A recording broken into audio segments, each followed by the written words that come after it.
Another issue, a board adopted a resolution that has been in the news in the last couple of years, a bit controversial, with the renaming of Jefferson Davis Highway.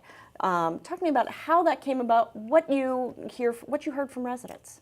So, Jefferson Davis Highway, just a little background in history. The road was named that, Route 1, it was named Jefferson Davis Highway in 1922 during a very different time in our country when people who were very much disappointed at the outcome of the Civil War and wanting to impose 19th century norms of supremacy and subjugation of people of color wanted to show their power by having public spaces named after Confederate leaders. And that was what was done with Route 1. And here we are nearly 100 years later, and we have a very different ethos in our country, in our community. And the board, not just this board, but prior county boards have long sought the authority to rename the road on a few different grounds. One, that doesn't reflect who we are. Two, local communities ought to have the ability to name the public spaces within their jurisdiction. And then three, we have this road, which is contiguous with the same road in Alexandria and Fairfax, and it's Richmond Highway along those stretches. And it makes a lot of sense from a mobility standpoint to have continuity here in Arlington. So, you adopted the resolution.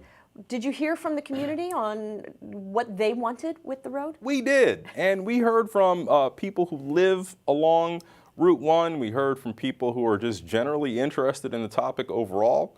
And overwhelmingly, but certainly not unanimously, people absolutely applaud this effort. Believe that Jefferson Davis does not represent something that is a part of Arlington. Also believe in the idea of having continuity with our neighboring jurisdictions. And we heard from stakeholders as varied as apartment residents along the road, businesses along the road, hotels, our umbrella business improvement district, who all spoke very clearly at thinking that this was very much past time. Okay, and so is that it then? We can rename? Do we need to get this approved by the state? Where does it go? So the board has made its stated intent and done what needs to be done under the processes in Virginia. And we have submitted a resolution to the Commonwealth Transportation Board. So this is a body that's chaired by the Secretary of Transportation. And they will consider it at an upcoming meeting. We don't quite yet know when that meeting will be. Could be as soon as May, but it's up to them. And they have the ultimate authority to grant our request for the name change.